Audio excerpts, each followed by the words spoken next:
We're live there.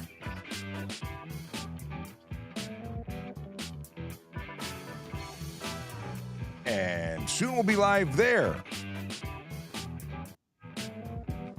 We got Peter, we got moderator. It's moderator the moderator and Peter the moderator. I can't read that sign, it's too small.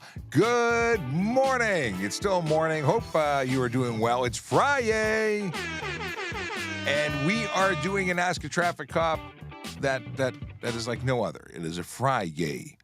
If you've never been here for a FriYAY, it's very much like a Thursday, except tomorrow is the weekend. So we celebrate not being at work.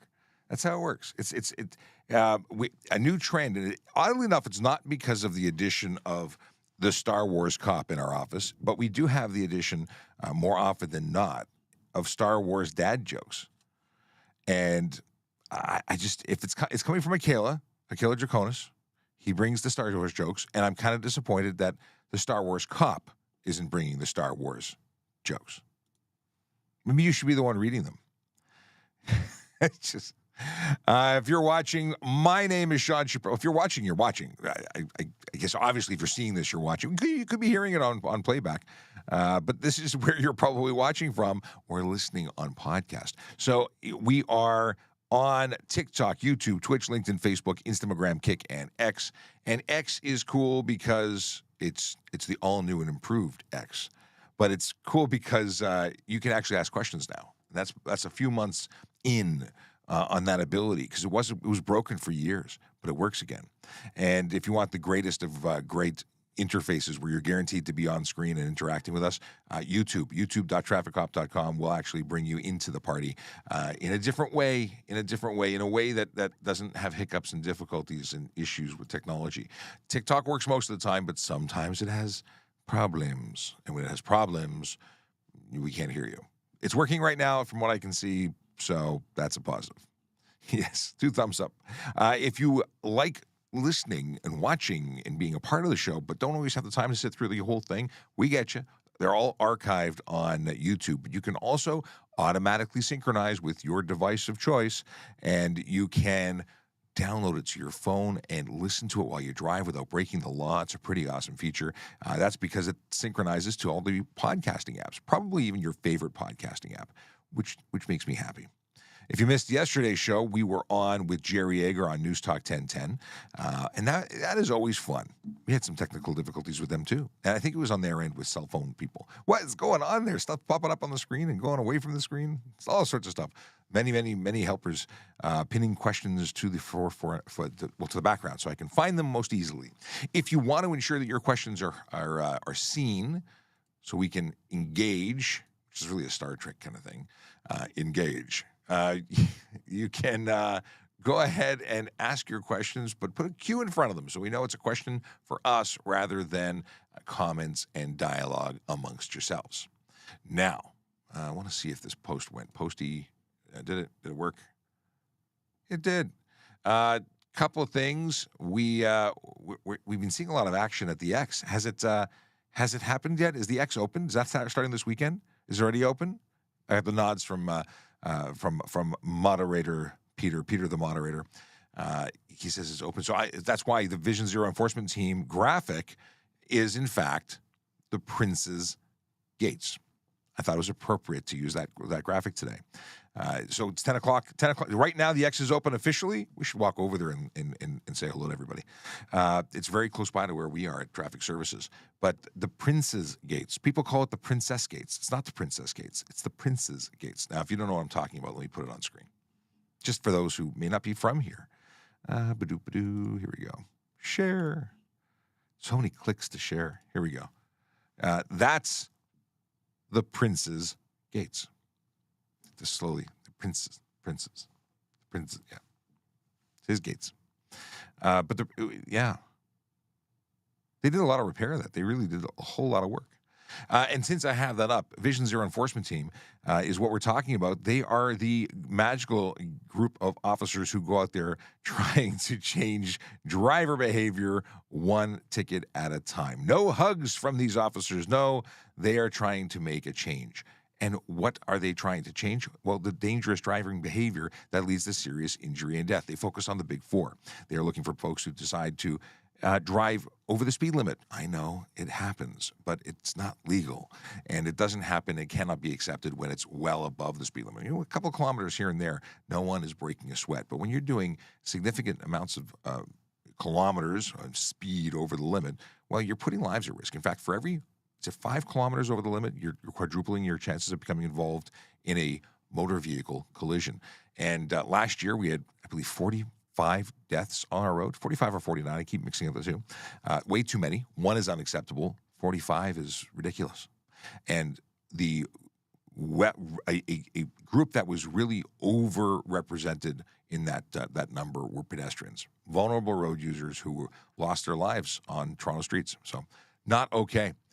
Today, the Vision Enforcement team is focused on changing behavior in 52 Division and 33 Division. Those are neighborhoods like Kensington. Why did I say Kingston? Kensington, Chinatown, Bay Street Corridor, Parkwoods, Donalda, Bayview Village, York Mills, neighborhoods where real people live, work, and play and deserve to be safe. It's a thing. It is a thing.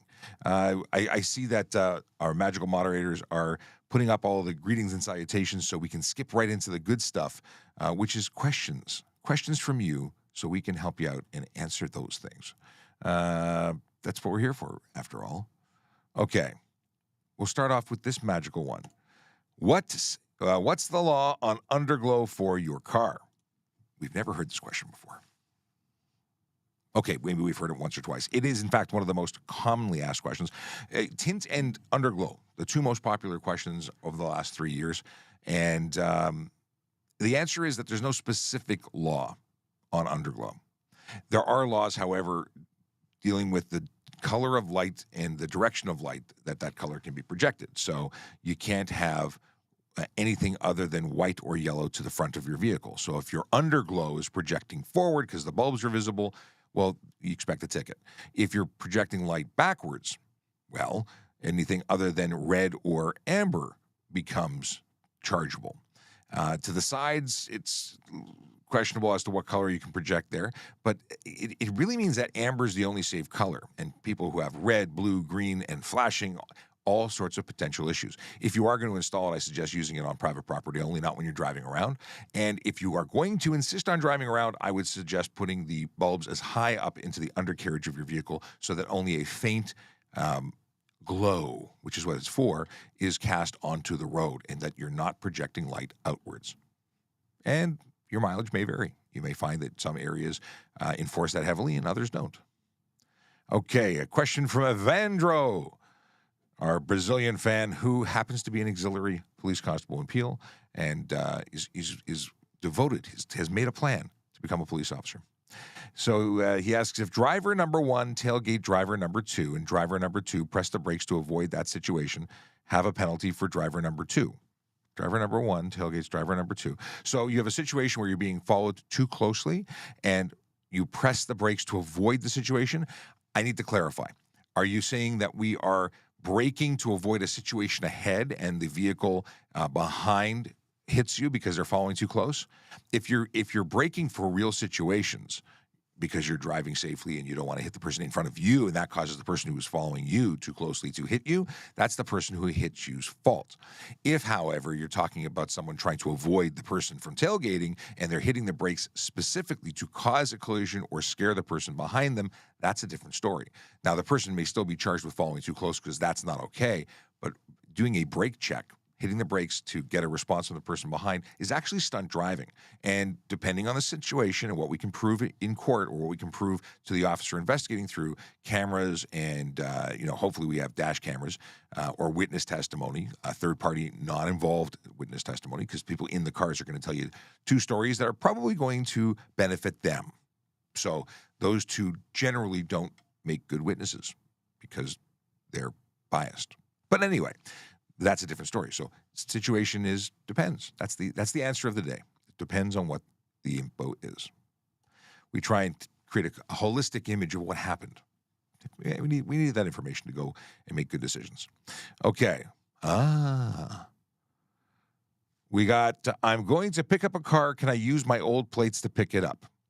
So the answer to your question is depends. If you don't have any vehicle attached to those plates. So I'll give you a scenario. I have a car. Yeah, I've taken insurance off of it, but the registration is still on that car. I cannot take those plates and put them on a new car. If, however, I've taken the plates and I've removed them, I've sold the car, I don't own a car, but I have the plates that were on my old car. I have the plates. They're unattached, according to the ministry. Those unattached plates, once I put insurance on the new car, insurance policy has to be active on the new car, can then be used. So the new plates or the old plates can be used on the new car for up to 6 days if it's unattached status and the vehicle is safe for the road. So that's the conditions. But the insurance is the big one. You must have insurance policy on the new car. You cannot use insurance policy bound over from anywhere else. You can't just say, I have insurance, we're going to drive the new car, because you're not insured. And then bad things happen, my friend. That's $5,000 to $25,000 fine for driving without no insurance. Without insurance, yes. Here's an interesting question. What is considered criminal speeding? A very, very good question. It depends. It's a lot of depends today. Once I start saying depends, I can't stop.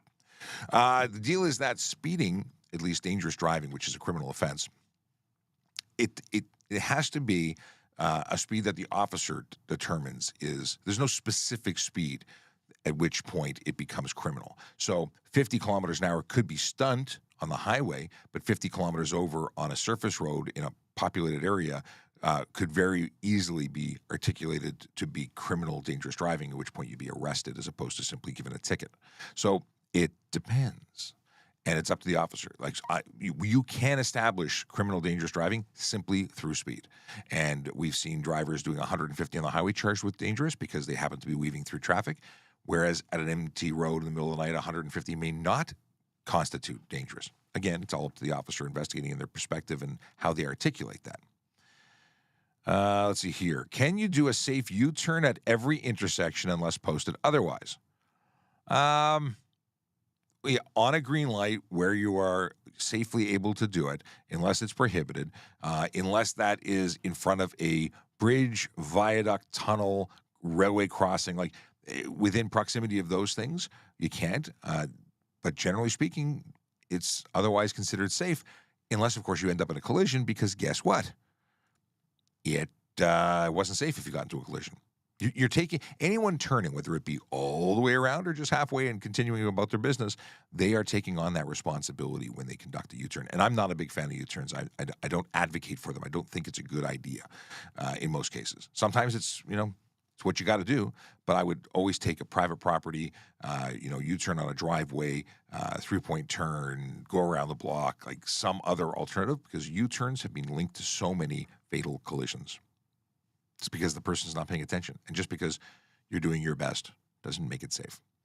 Is photo of an ownership acceptable when you are pulled over? No, it's not. That does not meet the legal requirements. You are required to provide the original or a real copy, a true copy, which is a photocopy of both sides, not just one side, but the front and back of the document. It was more of an issue for front and back when the stickers were being put on the back, the validation stickers, but it's still written that way in law, so you still need to have both sides represented in your photocopy. And I think photocopies are great. I think your originals should stay at home in a fireproof safe, and your copies can be, I don't suggest leaving them in your vehicle because I don't like personal information being available for thieves who would be, searching for stuff like to find out where you live. That's bad. But I put it in my wallet. My photocopy is in my wallet at all times with my insurance documents and my driver's license, which is all required when you're pulled over. All right. What about what you do about mini bikes on the road? Mini bikes don't get mini fines. They're not legal on the road, so they get the same fine as a full-size motorcycle on the road without license and insurance, because they're not licensed and insured for the road. So if you happen to use them on the road, expect to be charged for no license plate, for no insurance, for no proper registration of a road vehicle, I'm guessing. What else? Off-road vehicle being used on the road. There's a ton of stuff. But the big one is the no insurance, because that's the $5,000 to $25,000, up to 6 months in jail on conviction. Now, people are not generally going to jail on this. It does happen, but it's rare. What is happening is, on average, $5,000 for a first offense, and it goes up. Even though if there were, factors that made it more serious, you could find yourself seeing more than 5,000. I just heard about someone, was it a stunt driving charge? Someone did 3 months in jail for, it was either stunt or insurance, and I can't remember which, probably stunt. Either way, the courts are fed up with drivers who are choosing to do stupid things on the road, and they're starting to use the jail option more. I think that's pretty cool. If you don't want to go to jail, if you don't want to pay fines, if you don't want to have problems, my suggestion would be don't break laws. Is lane splitting illegal in Ontario, sir? Lane splitting is illegal across Canada and most of the United States. Places like California allow it, and they do warn that it's dangerous, and you should do it only at low speed and carefully. But have you seen how bad the average driver is in Ontario and on the rest of the planet? Like, people are so focused on their cell phones that they are not at all worried about safety, and they are parking by feel or driving by feel. Like when they smack into the person next to them, they go, oops, yeah, we should be paying attention. They wait for honking horns to remind them that they're in command of a large vehicle. And the rider, whether you think it's safe or not, is at risk and puts others at risk too. Pedestrians are running between cars crossing streets. We had a pedestrian killed by a motorcycle going through lane splitting last year, I believe. It's just a bad idea, and it's not supported in law as legal. So what is it? It's either careless driving, stunt driving, or criminal dangerous driving, because you ought to know that you're putting lives at risk. Now, what you get charged with is all based on what the officer articulates in their evidence and chooses to lay. But it could be any one of those. I was going to tell you about a story. Since I started talking about cars that were paying attention or not paying attention while driving, I got to share a story. I was in traffic on the way home last week, and there was a woman who was on their phone. Now, this woman happened to have her phone in her left hand at the steering wheel in a fold wallet. I know this because I watched her for a great deal of time in traffic. And what would happen is all the traffic in front of her would roll away, and she would wait until someone honked the horn before she looked up to go forward. This is called, I guess, group or community driving, because everybody else is helping you do it, because she certainly wasn't paying attention. Then when she got to the next point, she'd look down at her phone again and get engrossed in what was going on. I don't know if she was watching TV or what, because I couldn't see the screen. But I started having some fun with her because I wasn't in a position to pull her over in my personal vehicle with my children in the car. So I would honk the horn every time she looked down, and she'd keep looking up. And I disrupted her phone situation, but boy, she was paying attention. I actually did have a conversation with her at the next lights when I opened the window and suggested that it was illegal to use the phone, which she then ignored me and continued to use her phone again. I honked again, and I reinforced my messaging with the presentation of my badge and suggested that it was a $615 fine. You shouldn't be doing it. She did put her phone away after that. I would have preferred to pull her over, but it wasn't appropriate at the time. Okay. Is there a way to have a vehicle on a small road without a registration needed? If that small road was a private road on your private property, then yes, because private property doesn't require you to have license, ownership, and insurance. Now, you need to own the vehicle, but you don't need to have it registered. It could be, I guess people call it farm cars or farm trucks. You should own it. You have a 6-day requirement to change the ownership, but you say registration, like on your person, like not have to physically fork it over. I guess that's what we're going for. In any case, no license would be required, no insurance would be required, but it's just a bad idea, even though you could get away with it. Now, stunt driving in that vehicle on your private property is still illegal. So if you were using that to do donuts, you could find yourself still having a suspension registered. Even if you don't have a license, you can get that suspension. It's weird how that works. Oh. Question is, picking up liquor in a smart car. In a smart car? Where can I put it? It's always accessible to the driver. I understand what you mean. Yeah, it's a small vehicle. So there's a couple of things. If it's sealed from the manufacturer, you buy it from the liquor store, it's sealed, anywhere in the vehicle is legal. Same thing if you're buying marijuana from a legal shop. It's sealed from the manufacturer. It is absolutely, could be placed anywhere. As soon as that seal is broken, however, it must be in luggage and away from the driver. So if you put that in a bag and you put that underneath clothing, and it becomes that you've made efforts to make it inaccessible, even if that is somewhat accessible in a smart car. I get what you mean, though. There is a small compartment behind the last row of seats. There's only one row of seats. So in the trunk, I thought there was a ledge that you could be under it. Would be a good place. Either way, I hear you. I understand the predicament. I almost bought a smart car. For those who don't know, I'm 6'5" and a generally big person. And I thought about buying a smart car because I didn't want to waste money on gas. And there was a deal on one. So I took it for a test drive. And I kept pushing the vehicle into neutral because if you know how the gearbox works in that vehicle, it's I think it was a manual pause, like push forward for up and down the gearbox and to the side for neutral. And that's it. It's a weird vehicle that way. So I didn't buy it, but it was so much fun to drive. You'd think it would be, tiny and weird, but it was like a go-kart. Let's see here. Keegan has a question.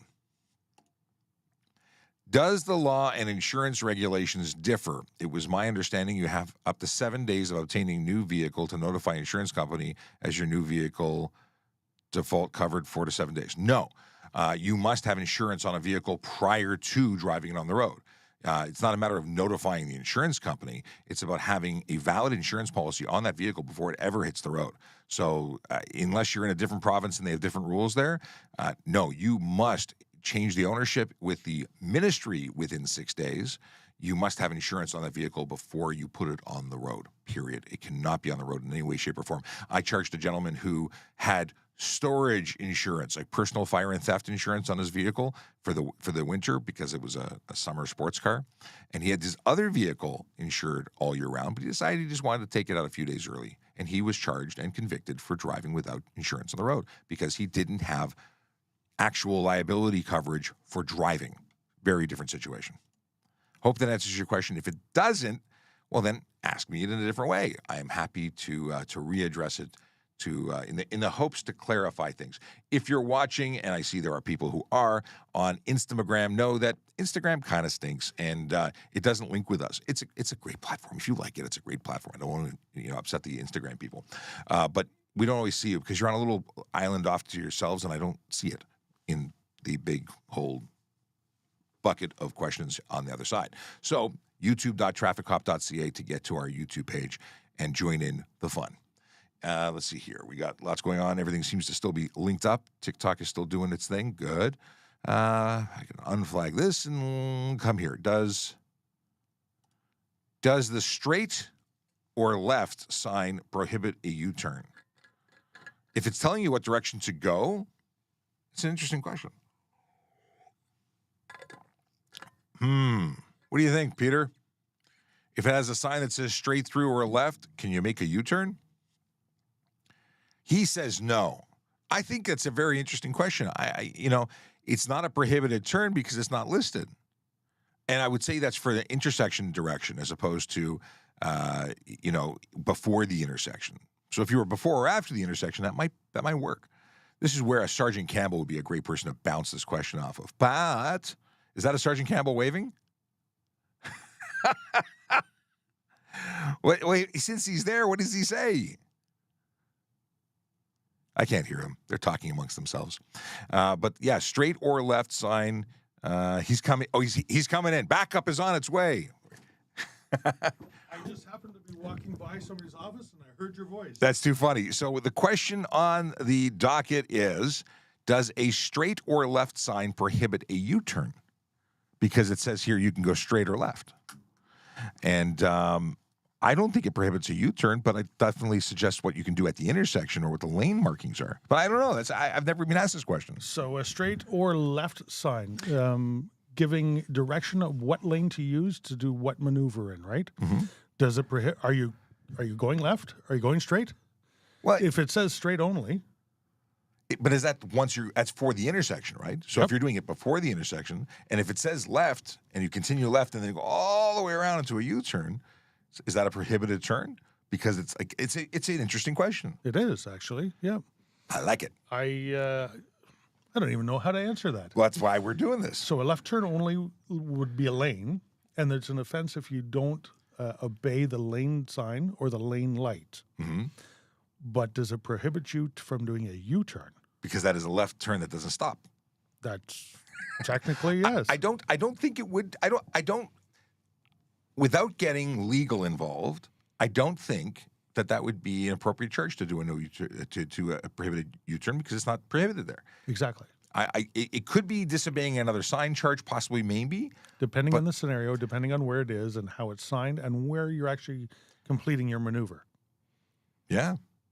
I think this will take further discussion off camera and possibly even calling for a meeting of the minds to discuss further. But I think it's awesome. If you have a photo of the intersection or any information on the intersection, we can use, the technology as in Google and maybe have a look at it and see what you're talking about. So, Yes, examples are always good. And I saw a Hi Sarge message pop up, and I accidentally buttoned over it.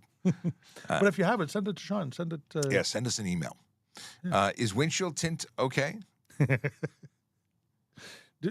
Do we even have to answer that? I got to go back to this one because the answer is no. It's absolutely not. There is a for vehicles prior to 2017, so 2016 and older, they're allowed to have the 3 inches of tint strip from the top of the windshield to the AS1 line, or 3 inches, whichever happens first. That's legal for 2016 and older vehicles. I'm seeing it on new vehicles all over the place. Yes. It's not legal, and it's unsafe, so you could actually lose your plates for it. Now, I can say that certain vehicle manufacturers have original equipment windshields that do have what looks like a coating over it to protect it from UV rays, but it doesn't tint the windshield in any way. And then you may look at them and go, well, if it's legal for them, maybe it's legal if I do it. Yeah, but it's not. It depends if it's baked into the glass versus actually applied afterwards. And there's also the stuff that looks like tint, but it's actually stippling or material that works with their sensors, antennas. Some vehicles have built-in antennas in the windshield. That's all part of the windshield. It's not a coating applied afterwards. And I got to say, anything that limits your ability to see out of the car, see danger, see what's happening around you, is just not good sense. It's not smart. It really isn't. And it's not just about being able to see out. It's also for others to see in, make that nonverbal communication, be able to see what you're doing. And if you can make that eye contact, when people can see you. Absolutely. And there's a connection. It's electric. And it allows you to know that you're being seen. If you're just walking blindly in front of a car where you can't see the driver, and we're talking about full windshield tint in this situation, it's unnerving. It's not safe. Yep. There's an awful lot of times I won't even step off the curb unless somebody sees me. Yes. And it's not enough to assume that they see you. People get hit by cars when they assume things. Yep. You have to make sure that the vehicle actually stops. And for having been someone who's directed traffic, I can tell you that people don't even see you when you're waving your arms in a big gold uniform with yellow fluorescent stripes and the words police across your chest. No, they don't. You're invisible. Okay, we talked about the mini bike on residential roads. What's this? That would be a no. A hard no. Can more than one person enter the intersection on a left turn? So this is charging the intersection to prepare for the left turn. And I think that really depends on the size of the intersection. Yeah. If you can safely make your way into there to wait to make the left turn, I don't see a reason you couldn't. But if it was a tiny intersection, that could block other traffic from moving. And if there's nowhere for you to go, you could still be blocking the box. Right, you could be blocking the box, but if you enter the intersection when it's lawful to do so and you wait your turn, even if that turn means that the light is starting to cycle and you're clearing the intersection, as long as you've entered it lawfully. On a green, not a yellow, a green. Right, then you can clear it lawfully as well. And I should... So yes, in most cases, I would say yes. I agree. And to specify, the yellow, when I say that you can't enter on a yellow, it's because yellow means stop. And if you're in bumper-to-bumper or slow-moving traffic and it turns yellow, that isn't an opportunity to squeeze in. It's a wait to your turn because the instructions of a yellow is stop unless unsafe to do so. So you would have had to have been moving at a reasonable speed. I believe the fine's $150 for that one and several points. So it is quite a significant one. Does stunt driving apply to private tracks? What's the exemption? We said private tracks and tracks. So the HDA now includes, and I think it's as of September 12th, 2021, that this came into play. But effectively, private property was now under the HDA for stunt driving charges, which include things like burnouts and speed and all sorts of other stuff. But tracks, race tracks, are exempted. So are go-kart tracks and permitted events. To make your track an approved track, what do you have to do? I assume you need proper insurance and protocols must be followed, but I don't know. But it would have to be recognized as a race event type track. And we have temporary ones like the Toronto Indy, where it's exempt, but it's a closed course. It's on public and private property.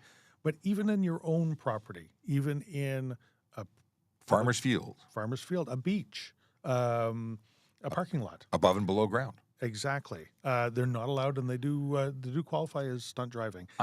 It's because of the actions of some ignorant people that we have. You said it so much nicer than I would have said it. Yeah, but the government had to change this because of the actions of people. The takeover events, the dangerous driving that happens, on the collisions that occur, the people that get hurt or killed because of it.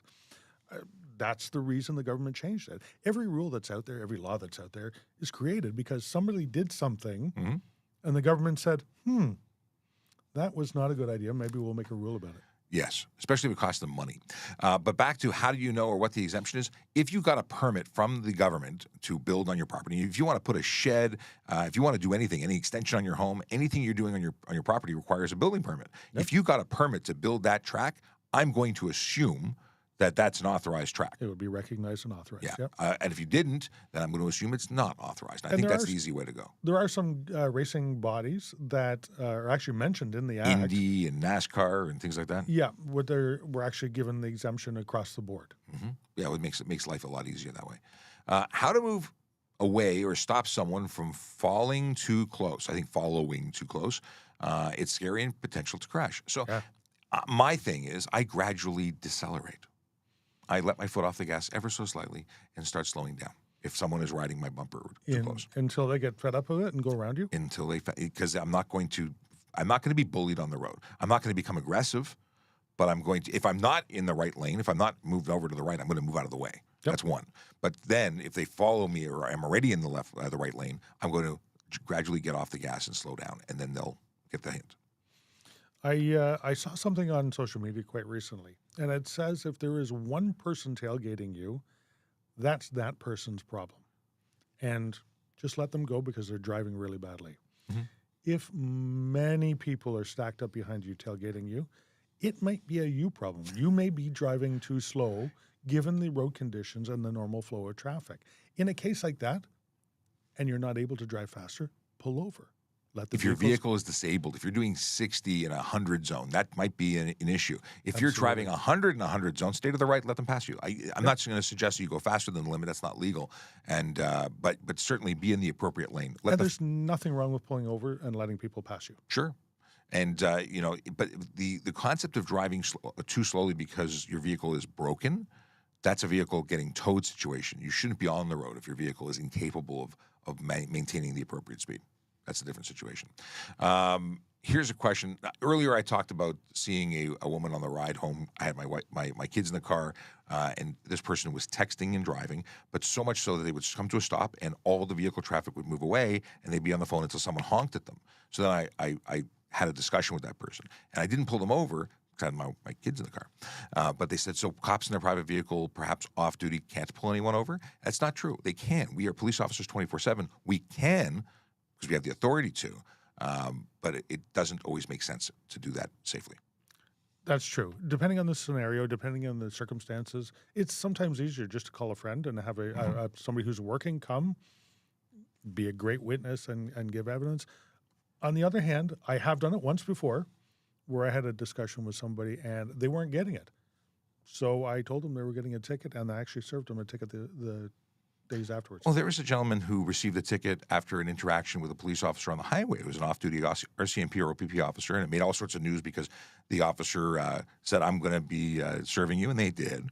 And the person didn't believe he was, should be getting a ticket. But it was quite an interesting thing. What to do? But absolutely, police officers are police officers 24/7. If a police officer identifies himself with their badge and warrant card, they're telling you exactly who they are, and they have the authority. Yeah. We work in the city of Toronto right now, and we're getting paid to police the city of Toronto while we're on duty. But that doesn't stop us from being police officers anywhere 24/7, 365 days a year in the province of Ontario. A police officer is a police officer is a police officer and has the authority to act if need to. It's up to us to decide What's safe and what appropriate. level. Yeah. And very often being the best witness and calling the, for an emergency, calling 911. But I've come up on so many vehicles where impaired drivers were asleep at the wheel. And it became a babysitting thing, not saying, hey, I'm a police officer at that point. I'm waiting because I'm not trying to escalate things so I end up in a big punch-up. It's waiting until the cavalry arrives and then being a great witness. But should you have to take action Then you do. and use force, you can if need be. We talked about this already. 2 drivers entering the intersection on a left turn. Yes, if it's safe to do so, then it can be done. If you're entering when it's legal. What is this? How to right turn with bike lanes. Oh, this is a great question. Can I enter a bike lane if no bike is there, car from behind in bike? It's so confusing. And every intersection is randomly designed to confuse you. Yeah. It depends on the construction of the intersection. If there's hash marks there, if there's a green marking on the road, that is an indication that cars and bikes may occupy the same space. So in that situation, you're expected, and we want you to pinch the curb so that you enter the bike lane and allow bicycles to know that you're there, and they can pass you on the left, which is the safest way to go. Many bike advocates will say that that's not safe. You're making me go into the flow of traffic, and you're putting me at risk. Putting you at risk is changing lanes in front of you and cutting you off when cyclists tend to go faster than the flow of traffic, and especially in slow-speed city traffic. And then we have situations like, and I don't know the details of this, but I saw a horrifying clip where a truck made a turn and actually made contact with a cyclist. Well, that cyclist was going quite quickly. That I could see. But I don't know if the truck signaled. I don't know anything else about it. Right. But that scenario would have been avoided had that truck in a green-marked road space tucked in and occupied that space. The cyclist, there's no obligation to let cyclists go faster. You have to slow down and make good moves too. So they could have slowed down, waited for an opportunity, and then gone around. It would have been much safer. But there are situations where you cannot do that, or not allowed to do that. Cycle tracks, which are separated roads. There is none of that hash mark or a green space notifying you that both cars and bikes can occupy the same space. Those are ones where you need to be making a safe move, and it's very confusing for drivers because you can't always see a cyclist coming. Especially if they're moving very, very quickly. Sure, you're trying to approximate speed. When you're looking at a vehicle, it grows. But you're looking at a dot in the distance to a very slim person as they get closer. It's hard to judge speed. That's not an excuse for doing something dangerous. It's just the reality of it. But that's also, there's a responsibility for cyclists to judge what's happening up front. If you see a vehicle waiting to turn, just pushing on through is a good way to get hurt. Right. You may be in the right, but you're putting yourself at risk as well. Yeah, my mother used to say you could be right and dead. Yep, you certainly can. You know what? It's a combined responsibility to be on these roads, and we have to take consideration for both sides of the coin, both sides of the vehicle, both sides of the pedestrian, both sides of everything that's happening out there. And it's Work important. together. It's important from both sides, and both sides have legitimate concerns and risks, and it's a complex problem. We have roads that are complex. Never mind putting people on them. Like it's just, and everyone is special, and everyone's in a rush, and everyone wants attention and protection, and we all have to work together. So it's a shared responsibility, traffic safety, which really upsets some people when I say it like that. Because they say, how come a driver of a car doesn't have more responsibility than any other road user? Well, because we're all road users. Yeah. So whether you walk, ride, or drive, you got to have you have to be in the game. Yep. Let's see here. What did they say here? That was, and I'm more special. There's a lot of entitlement. This is from a comment from Peter. So when you put the complaint in, you could mention him. This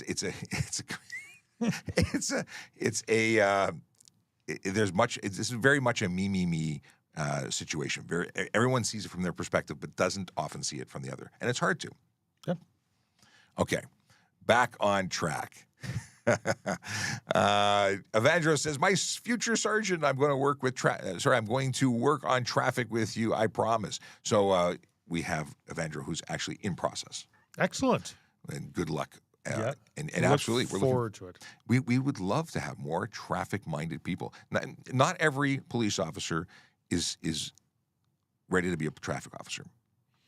Ready or sees the benefits for it. Yes. You know what? More people are hurt and injured and killed in traffic collisions than there are in violent crimes.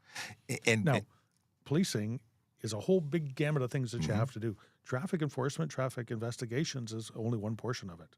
And I've done a whole bunch of stuff in my career. but I like doing this. It's our I thing. really do. It's our thing. And that's not to say other types of policing aren't important. They are. It's just that we write off, or many people don't, or discount the value of traffic officers because they don't see what's real. Like we see people, and it was 45 or 49 deaths last year, and at least half of them were pedestrians, if not more than half. And those are people who are just trying to get to where they were going. They weren't doing anything criminal. They weren't drinking, driving. They were just normal people. Yep. And they're not here now because someone made a decision to drive unsafely. Whereas, somebody possibly involved with gun crime, although they could be victims, may also be involved in a lifestyle that put them in a situation where people with guns were. It's not to suggest that they deserved it. Nobody deserves to have their life taken. But it's interesting that people who would have never been involved with policing or risk of that nature are put at risk. It's inherently dangerous to drive. It's inherently dangerous to walk around, apparently. Okay. It is. Hey, question, can a G1 driver listen to music, or does the radio have to be off? Whatever your parents said to you. No, there's no regulation saying that you have to have the radio turned off. But what is the whole purpose of having a G1 license? It is to learn. Yeah. It's an educational process where you have an accompanying driver that's able there to communicate with you and give you pointers and make sure you're doing it safely. If you're rocking out to Taylor Swift, does that rock? Are you really paying attention? Are you really communicating? What genre is she? Wasn't she country at one point? I don't listen to Taylor Swift. I'm not a Swiftie. I'm sorry. I'm seeing nods from Peter. Maybe he is a Swiftie. You got 2 thumbs up. So here's the thing. Listening to music is a distraction. So there are jurisdictions that say you cannot use a phone even in speaker mode if you're a learner. And I think that's great advice, because you should be focused on listening to the good advice of the supervising driver and paying attention to what's happening. Do you remember Homer Simpson? Well, in one episode, Danny DeVito plays his long-lost brother who owns a car, or runs a car manufacturing facility, and he says, "Okay, Homer, you're the working guy. Tell me what you need. We're going to make you a car just for you. We're going to make we're going to do exactly what the Homer car." And he builds a car that basically has a separate space segregated from his children who annoy him. And, of course, it was a ridiculous vehicle. But in principle, it was actually very smart, because if your kids are screaming and having fun and distracting you, it's not safe, and it gives you a headache. But, we talk about distractions, and it's not just using your phone actively. It's listening to anything other than being focused on the job. I like it. I was kind of just imagining that car and going, that could be pretty good. It was really gross. Yeah. I'll pull it up on screen. Are you squirreling? Of course I'm squirreling. Homer Simpson car. Why can't I type it? Simpson car. Here it is. Putting it on screen. I'm not going to try and get a better image of it. This is just my screen share. So this is the make it big. Here we go. He debuted his bubble for the adults and his bubble for the back. I mean, it was a horrible, ugly design, but I love it. You'd be less distracted. I like it. You want one? We could arrange that. Let's see here. What would the charge be for going straight from a right turn only lane? Disobey sign, unsafe maneuver. Could be anything. Disobey lane lights. Careless? Is it disobey lane markings? No, I haven't laid lane light. There's a lane light charge. But if there's so no if you have light, an advanced right turn lane and you go through on it, that would be applicable. Yep. But I thought there was something specifically for lane markings. If it's signed. If there's a sign, obviously, then it's disobey sign, Yep. which has three demerit points or 2? Points are interesting. 2 points. 2 points. Let's see here. Great program. What's the law about vehicles' tires are wider than the vehicle's body? So I was recently talking to Cam Woolley, and I asked him about buying a Hummer H1 because I really want one, and they're old enough now that I might actually be able to buy a used one. Well, why are you asking him? Because he had a whole bunch of them. Oh, he used to own a movie car business, and he had lots and lots of cars. I actually knew that, but I just wanted you to say that so that okay. everybody else knew that. It makes sense. It is a cool thing. And Cam Woolley, if you don't know who he was a sergeant with the OBP who then left to become a CP24 correspondent and then retired after 13 years of doing that. So he's had every car under the sun. He's a car guy. And, we talked about it. And aside from the fact that he said, don't buy one. The long and the short of it was, don't buy a Hummer.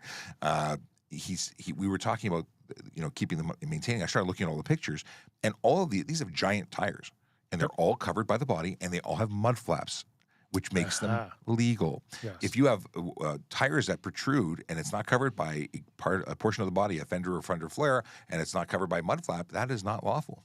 Absolutely, and ticketable as well, and maybe not safe. If any part of the body wheel sticks out past the body, where's the protection for pedestrians making right turns and that? Now, that being said, there are vehicles that were manufactured that didn't have coverings over the tires. Mm-hmm. Older cars. If your vehicle was manufactured like that, in that manner, mm-hmm. it's still okay to drive on the road. Because it's grandfathered by the laws of the time. Right. But if you're modifying a vehicle and putting wider tires on, wider tires are great when you're off-roading. It adds a little more stability. Mm-hmm. If they stick out farther, you have a better stance until you try and go through the trees with them, and then they get ripped off. I saw a fantastic video. I hope I can find it again. It was an Instagram video, and it was a car that went between two cars, lost control. Yep. But it hit a. There was a Bronco, a new Bronco with super-sized tires and plastic fender flares, and this car hit the tire and was launched airborne because I think the tire size had a lot to do with it. It was lifted the car. It shot it up in a big twist. I think that would have been prevented had the tires been smaller. I think it would have been a less dramatic collision. And I'll find the video. Covered by a body panel, or it had plastic body, and you could see the fender just fly. But I think the tires played into really making it a dramatic crash. And just to let you know, there is a maximum width that you're allowed to operate on the roads. I don't know the metric part of it, but it's 101 inches. 101 inches wide. And then if you need something that's wider, you need a special permit.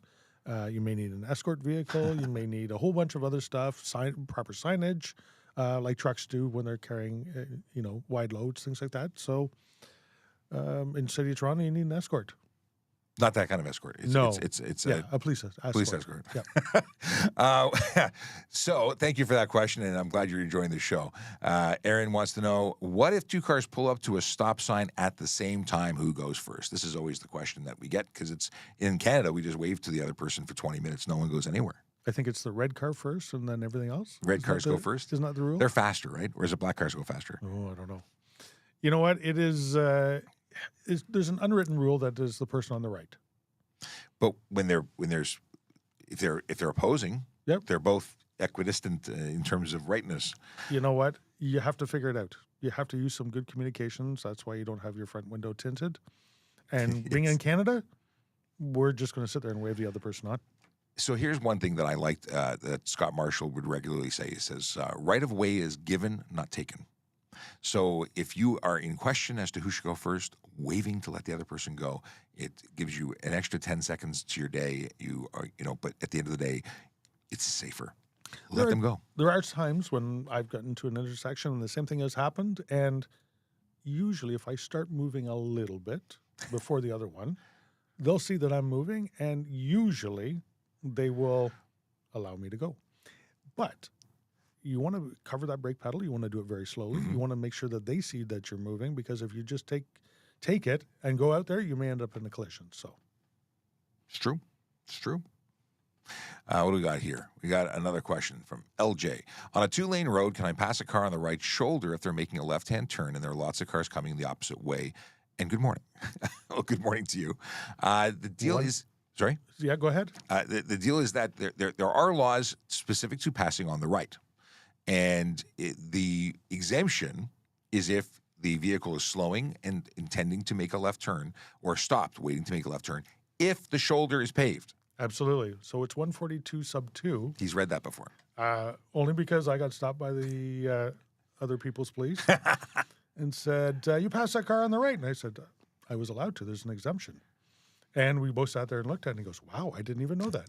So the vehicle has to be slowing or stopping, signaling its intention to make the left turn. And there has to be enough of the roadway, not just the highway, but the roadway has to be paved to pass that vehicle on the right-hand side. And the situation where I did it in, they'd actually paved a little bit of the shoulder to allow that to happen. It's like they planned for people to do that. Right. Amazing. Just, I see there's another question and a couple questions, but I want to make sure we discuss the most important thing, which is recruiting. Now, people say, why is it most important? Well, we're looking for people to come and work here. We want magical people to join this magical career. And what better way to do that than talk about the fact that we're hiring? If you go to www.tps.ca, you will get into our employment unit page. .ca/careers, more specifically. There it is on screen. And you get these smiling faces looking back at you. There's information about all sorts of things, including police constable roles, special constable roles, parking enforcement, communications operator. You know, those people who answer the 911 calls and say, hey, how can we help you? Police, fire, ambulance, go ahead. And then they transfer your call to, or they transfer the information to a dispatcher who is speaking to the officers, who actually makes it possible for people to go to help you. Yeah. You know what? Our dispatchers are actually the ones that are entirely in control of us. Yes. They speak on behalf of the chief. They do. And they are the ones who are directing us what to do, what information we need so we can get out there and do our job. You don't ever want to upset them. This is true. Because you get crappy calls afterwards. You certainly do. You get all of the calls that oh, there's another report for Shapiro. Yep. And I say that jokingly because I have a good relationship with dispatchers, but you know, I can tell you that not everyone does. That's true. We're all people. Yes. We all got to get along. Let's see there were 3 positions available or posted yesterday. One was for a caretaker, one for a communications operator, and one for a technician. Let's see if there's anything new. Civilian roles. This is the button we press, and still 3. It's intermediate technical analyst, custodian, and communications operator. Now, these positions don't stay on here forever. They're posted, and if you go to the bottom, you'll see that it closes on August 20th. So if you know somebody who might be interested in a position as a intermediate technical analyst, working with with communications operators, this is our new 911 center, let them know that this is a job that's available. You got someone in computer and technology, this could be perfect for them. But you need to get them the information so they can read it and apply before the cutoff, because then the opportunity is gone. Okay, back to questions, because they're here. Okay. In Ontario, where are disabled people's motorized scooters supposed to drive? So if we're talking about a wheelchair or a mobility scooter, they're allowed to drive anywhere, sidewalks, inside buildings for the most part, if they have ramps and accessibility.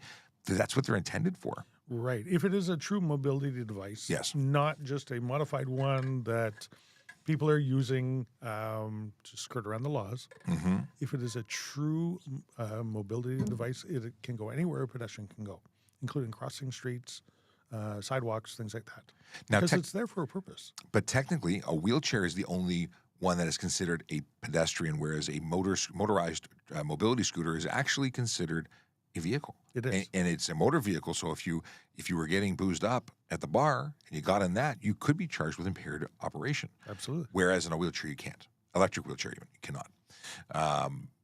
Yeah, but it's difficult. I've seen a number of people parking their mobility scooters in accessible parking spots to get out to walk into Tim Hortons. I've seen people do a lot of different things. I've seen people driving on the road with them, like with traffic. I've seen a lot of, and that's to me very dangerous. Yeah, yeah. Especially because so many of them are very low, and some have gotten creative and put flags on them. Like what I used to have on my bicycle when I was a kid. But to be seen, and it is an issue. Persons who are seated have an issue with people acknowledging them, and it's no different. So I've seen some very cool wheelchairs that actually rise up so people can have face-to-face conversations. Excellent technology that's coming out to help those that are in wheelchairs and using mobility devices. So, but yeah, they go where they have to go. That's the ultimate reason for them to be there. Let's see here. Currently leaving a very small, slow force for a very busy one. Any advice on adjusting to the pace? Get ready, because it's busy. So if you're coming to a big city like Toronto, or I don't even know what other examples to give. York's pretty busy. Peel's very busy. Yep. But we are extremely busy. Sleep well when you're off, because you're going to be working. And policing is going to be a little bit different. Slower small-town policing gives you the opportunity to do a complete investigation, mm-hmm. To be take it from right at the very start, responding to the call, to bringing it through court to the very end. We don't always have the opportunity to do that in big services, but we have experts that do that.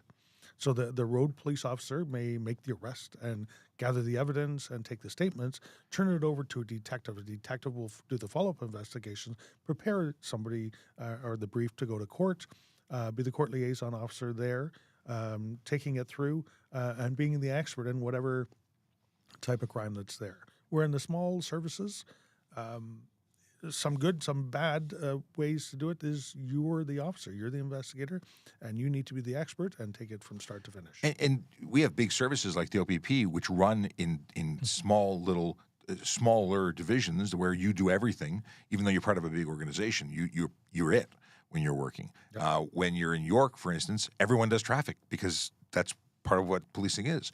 When you come to Toronto, we specialize, and then we have traffic officers who respond, and we have officers who do SACO stuff, and we're very specialized, and you call in for what you need because it has to run quickly. SACO stuff is Scenes of Crime Officer, SACO. Yes, I forget that I'm an acronym guy, and not everybody knows the acronym. I don't even know half the acronyms. The best one is TSV. Traffic Services, the acronym or the code for it is TSV.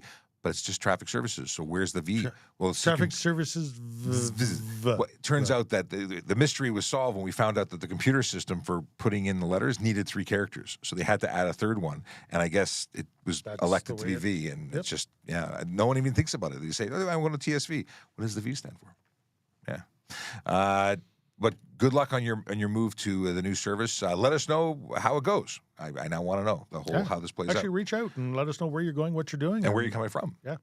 Let's see here. At a 4-way stop, 2 cars are facing each other, and one is signaling left. Who has the right of way? We kind of talked about that earlier. First one to arrive is first one to drive. That's at a 4-way stop. And if I was making a left turn and crossing a travel lane of traffic, I have a greater responsibility to do so safely. Yeah. As opposed to the person that's traveling straight through. So if I was making a left turn, I would always wave the straight through person on to go first.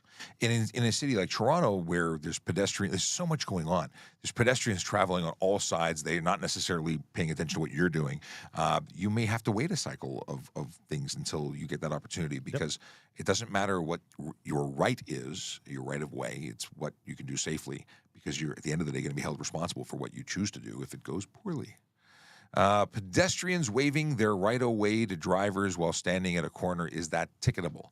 Waving their right-of-way to drive. So waving, you're saying go ahead, like we're letting you go? Is that what we're talking about? I'm not sure what we're talking about. How would you interpret Mike's question? Yeah, I don't actually know. I think when you say they have the right to pass, is that, or they have the pedestrian has the right to cross, and they're saying go ahead. I do it all the time. So this is where I think courtesy is so important, especially in a big city like Toronto, because what happens is you have a car that's waiting to turn left, and a gaggle of people have crossed the street, and just as the person is getting off the road, a new gaggle says, oh, I'm a pedestrian, it's my right to go. Yep. Well, it's not actually true that pedestrians always have the right of way, and courtesy really does have a part to play there. I let cars go all the time because I know nobody else will. And if I stop, I know that people beside me will probably stop too, and it's a thing. Do the right thing, people will follow. But cars can be backed up for blocks trying to make turns, and pedestrians won't give them a chance to move. Yeah. So doing the right thing, waving through. It's not ticketable for letting a car go through. You're just pausing and saying go. Now, I will say this to the person receiving the wave: don't just blindly go. Make sure it's still safe. They're letting you go, but you have to make sure it's safe. Because I was in a collision where someone was waved into my path. Well, they took for granted that it was safe to go, and they drove and hit me. That was my collision that took me off the road, because the guy said, go ahead. Yeah. Now, you're reading it as a wave as a wave. But yes. I could also read it as waving their right. So giving up their right to go, well. I think it's the same thing. Yeah. Okay. With a wave. With a wave. Waving their wave. Going left. Oh, here we go. Going left on University Avenue on Richmond Street. Can we turn left as usual or wait for green, Richmond? Going left on University Avenue. Because Richmond's a one-way? Is that what so you want, do you mean, can you do it on a red light? So to make a left turn on a red, I'm reading into what you're saying. If you're making a left turn on a red, you must be on a one-way street going to a one-way street. University is not a one-way street. Now, see, I'm reading it as they're making a left onto Richmond, and because University is a divided highway with quite a large center median, can you make the left I was to the thinking Richmond center, to and then University. do I was you going have the other to way. Stop and then wait to cross it. Okay, I think you're right. I think that's where you're going with I it, went because- wrong because I was thinking on Richmond to University, and it's the other way around. So, that confuses a lot of people, a lot, because they turn halfway and they stop. Yes, and University Avenue has a good section of center median, and there's some memorials up and down University Avenue, things like that, which you could divide it into two highways or two intersections, but technically it's not. Right. It's one big, large, entire extended intersection, and if you're making the left turn and you have the right to make the left turn, you don't have to follow the... It must be safe to do so, though. If you're making a left turn on a green and you may have oncoming traffic, you may have to yield and come to a stop to avoid collision. Yes, if the southbound or northbound opposing traffic has come through, but you don't have to wait for the You don't- Richmond light. That's right. So when you're making the turn, you don't stop for that light. You just have to be mindful of traffic that's coming. Yeah. Yeah. Even answering this question is confusing. So if you need more, feel free to go to TrafficCop.ca, send a message, we'll hash it out. But yeah, you continue through, obviously making sure it's safe. You don't stop for that light that is for the other traffic. Right. Yeah, it is a big intersection, and so many people I find stopping, and you have to give them a little toot to say, "Hey, wait," Yep, and you you can can't go. communicate that while you're on the road. Yeah. Can I join the force with a work permit? You need to have actually you can, but not as a police officer. You must have a citizenship or permanent resident status to be a police officer in Ontario. I assume for all of Canada, but definitely for Ontario. Yeah. But as a work permit holder, you can work in civilian roles. So you can work for the service, just not as a police officer. Right. But good luck to you if that's your goal. Because once you have the status, you would be able to. Let's see here. Oh, we were talking about this yesterday. I heard you can get a DUI on a riding mower and even a canoe. Is that true? AJ the Awesome, long time no see. And the answer is yes, it is true. It is different reasons. Yep. A DUI on a riding mower is because it's classified as a motor vehicle. However, a canoe is classified as a vessel under the what act? The federal act. The federal something act. But all vessels are included within that. Yes. Even though it's not a motorized vessel, it is a vessel, and you cannot be impaired operating a vessel. A ride-on mower, a golf cart, even on a golf course. Electric skateboard. Anything other than muscular power. E-bike Mhm. still qualifies. So impaired on anything other than muscular power, but impaired on muscular power is dumb, dangerous, and may get you arrested and a ticket for intoxicated in a public place. There are so many bad things that can happen. Remember, you can always get a careless driving ticket on a bicycle. Yes. People think they're completely exempt. Yep. And while you can't get a DUI on a bicycle in Ontario, but you can in Florida. Every jurisdiction has different laws and different ways of handling it. So it's very interesting. Impairment, bicycles are dangerous. So are skateboards. And if you're impaired, you can get really hurt and you could hurt somebody else. Well, they can be dangerous. Well, I think they're inherently dangerous because we've had people who just fell off a bicycle just standing there and, head injury on a brick and, it's dangerous. Let's see here. I don't know. Oh, PC Papadopoulos is PC Pappy. He's emailing me. He posted a cool video, and I gotta press a button to share it. Okay, let's see here. How lucky are? Linda says, "How lucky are we in Toronto to have you here to help us each day?" Thank you. Thank you very much, Linda. And we were talking about the zero velocity drop. I just didn't have the wonderful terminology, but Peter, the Star Wars cop, who's a bike guy, talks about helmets. The zero velocity drop is when you fall. Actually, Peter, why don't you tell us what the zero velocity drop is since you're there? No, he can't. He can't come on camera right now. I think is that? Were you joking? He's turning the lights on. He's coming. Oh, there he is. Hey. So your zero velocity drop is when you're at a full standstill, say you're at a stop sign, and you fall over. Which anyone who will tell you who's clipped into their pedals is like the worst experience because your bike goes down with you, and then it's hard to get back up. That would be your zero You've velocity drop. fallen and you can't get up. Or the police officer that had long shoelaces and had his shoelace get wrapped around the gear shifter. And when he came to a stop, he went, "You." And that's even worse because you can't get out of that. No, you can't. No, yet that's going, taking your foot out of the shoe. Yep. Ah, very interesting. Well, thank you, Peter. I appreciate your input. Why do Uber Eats drivers asked to have M2 license yet they use e-bikes, not motorized? What? Why do Uber Eats drivers ask to have M2 license yet they use e-bikes? Could be an Uber. I'm Eats not aware thing. of this. This is news to me. Okay. Sounds like an Uber Eats thing. It might be an Uber Eats policy. Now, an M2 is a motorcycle learner's permit, second stage, like a G2. You can ride anywhere, but there's still conditions. And I've never heard of it for an e-bike. If you were walking, would they ask you for an M2? How do they know? Now, there is an e-bike, as long as it follows the criteria, doesn't require any license or insurance. This is true, but I think they're trying to regulate the industry because there's a lot of issues surrounding it. They're getting a bad rap because a lot of these people, chicken rap. You don't want a bad rap from an Uber Eats driver. No. But there's a lot of negative press because many of these folks who are riding around with logos on them are riding on the sidewalk and narrowly missing pedestrians and putting people's lives at risk at times. And they might be self-regulating for the purposes of making it safer because that ensures that you know what you're doing on the road, that you know what the rules are, as opposed to someone who may not know what the rules are and just needs to make some money and might be cutting corners to make a buck. And that's not to vilify people who are trying to do that. I respect people who want to work. I just want to make sure everyone's safe. So if they're doing that on their own, I think that's actually pretty creative. Yep. Yep. Very good. Yeah. We're going to do one and then the dad joke. What are the chances a cop won't show up to traffic court for a speeding ticket? Once upon a time, I would have said that it was a fairly regular occurrence that police officers would be excused from court. But here's the deal. We are booked in Toronto, and it's different in every jurisdiction. Many jurisdictions are all on-duty court. And as a result, if there's a call that's a priority call, they may be canceled from court by a supervisor because they're needed somewhere else. There's a stabbing, there's a shooting, there's a car crash.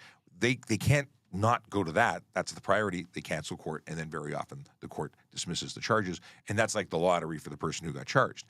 But we get booked off-duty to go to court. Yeah, we don't get a choice of when we get to go to court. And sometimes they make us go to court on our days off while we're doing other stuff. Mm-hmm. But if they're making us do that and we're obligated to go, most likely we're going to be there. Yes. And at times when we're sick, something happens, it's possible, but the chances of us not being there are lower. And as of COVID, we were able to testify remotely by Zoom. So that made it a lot easier for officers to testify. So the chances, I think, of us not showing up if it's a Toronto ticket are lower than ever. Yeah. So things to think about. It's not just playing the game, rolling the dice, as it possibly once was. Fantastic question. It is past 11 o'clock, but we have dad jokes.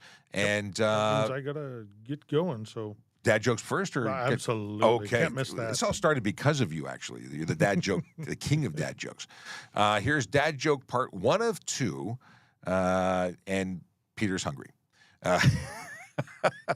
So part 1 of 2 is, after finishing up the last coat of paint on a house, the painter handed an invoice to the owner. The owner looked it over and said, "You only charged me for the labor." Part 2 says, "What about the paint?" The painter replied, "It's on the house." Yeah, I like it. I like it. The paint's on the house. That is good.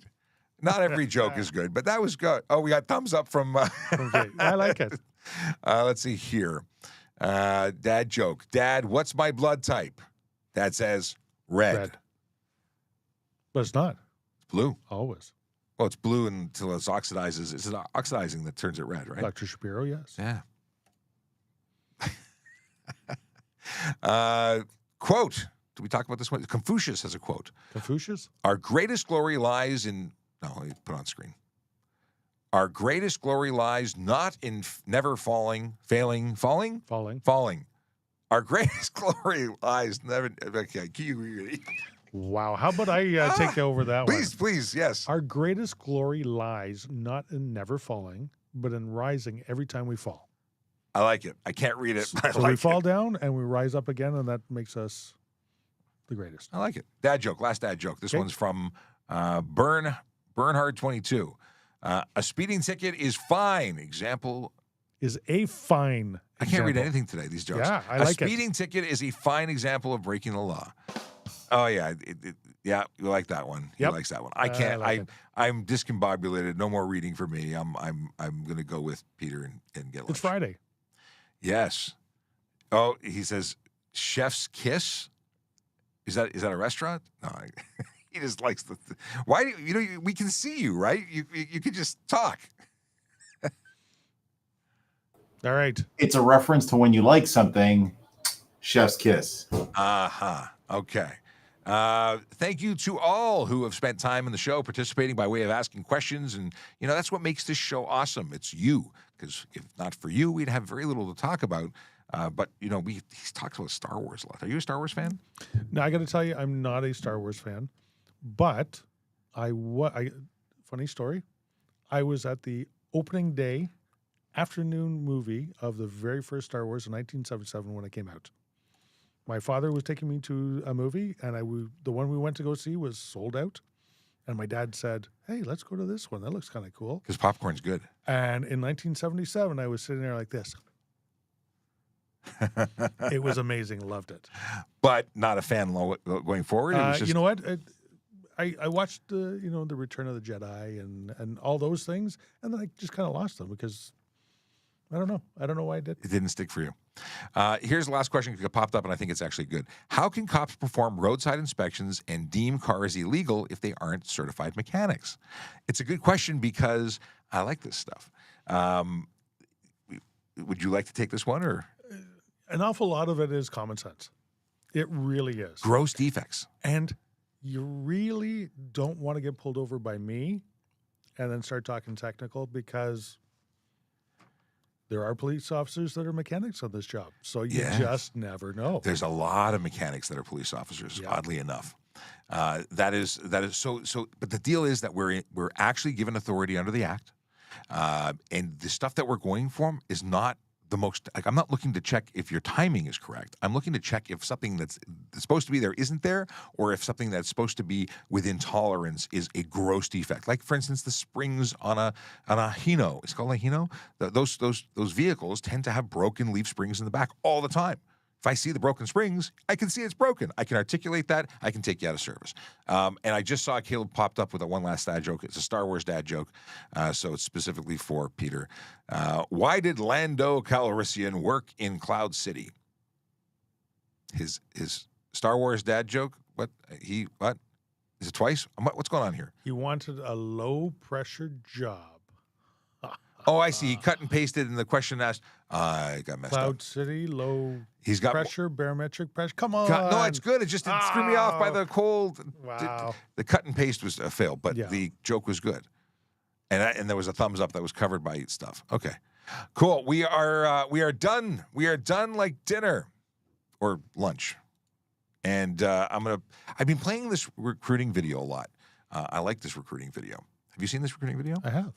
We're gonna play it again for you, and we're gone for the weekend. So see you on Monday. Hope you have a fantastic weekend. Drive safe, drive sober, Park legally. park legally, and smile because it's FriYAY. Have a good one. Take care. Take care.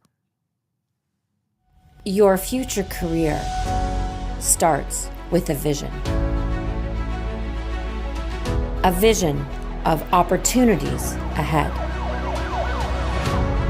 where you can see a path to a noble career, serving the city of Toronto.